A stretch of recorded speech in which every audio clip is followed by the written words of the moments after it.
Pole ya nini sasa? Sare suruhu ya leo hii. Au ni kupongeza? Sisi tunamshukuru Mwenyezi Mungu. Tumepata alama moja kwa maana ya mchezo wetu wa kwanza wa ugenini, tumepata alama moja. Ni jambo la kumshukuru Mwenyezi Mungu na tunaondoka hapa tukiwa tunaamini kuna michezo 28 ibakia. Ni michezo ya kwenda kujipanga kuangalia tunarudi vipi kwa nguvu kubwa katika mchezo wa tatu wa ligi tuweze kupata matokeo mazuri. Kwa hiyo tunamshukuru Mwenyezi Mungu kwa leo, na Sokoine imeendelea kuwa pitch ngumu na Mbeya City imeendelea kuwa wapinzani wagumu kama historia ambavyo inaonyesha huko miaka ya nyuma. Mwenyekiti, mbele ya macho yako ukiwa jukwaa kuu pale, mashabiki wamesimama wakiimba aondoke hatumtaki. Ili linawapa ujumbe gani? Tumewasikia mashabiki wakiwa wanaimba hizo nyimbo, tumewasikia mashabiki wakiwa wanapiga hizo kelele, lakini uongozi wa Young Africans bado upo kwenye mchakato wake wa tathmini. Ikihitajika maamuzi kufanyika yatafanyika, lakini so far bado tunarudi kwenye meza ya tathmini kuangalia wapi tulipo na wapi tunataka kwenda, na kila mtu atafanya pati yake. Mashabiki wanafanya pati yao, uongozi unafanya pati yake, wachezaji wanafanya pati yao na benchi wanafanya pati yake. Kila mtu ana pati yake, wao tusiwe na haraka. Kwa upande wako wewe binafsi umeridhishwa na performance ya mchezo leo?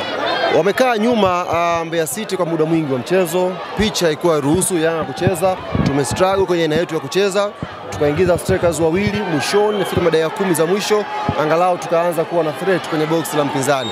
Kwa hiyo technically walikuja na mpango mzuri wa kudefend na umewasaidia kupata alama moja. Sio pata alama moja, akasema alhamdulillah. Ali wakati timu ikiwa inapata matokeo bado kuna wachambuzi na watu walikuwa wanazungumza kuhusiana na kocha.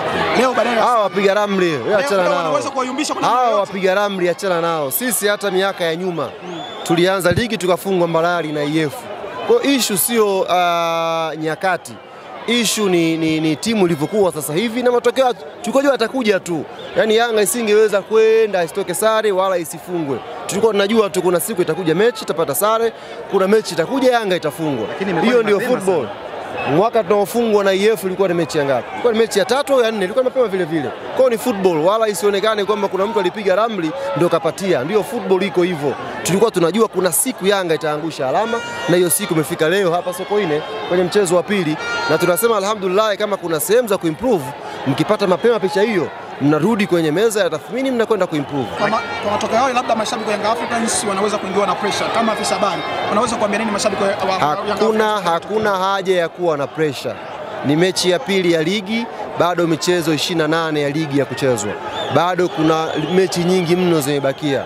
Hii ni mechi ya pili leo na tuna pointi 4, hatujafungwa. Tumeangusha tu alama 2, tumepata alama 1. Kwa hiyo tuna room ya kuimprove kwenye michezo ijayo. Kwa hiyo tuwe watulivu, tuendelee kupanga mikakati yetu na inshallah tutazidi kuwa bora. Hadi mchezo unaofuata ni mnaingia kwenye break ya FIFA, alafu tunakwenda kimataifa. Tunakwenda Malawi, Milongo dhidi ya Silver Strikers. Muda mchache sana wa kujiandaa kutokana na hichi kinachoendelea. Kipi kinaendelea? Wewe umeona kama unatafuna majibu yako.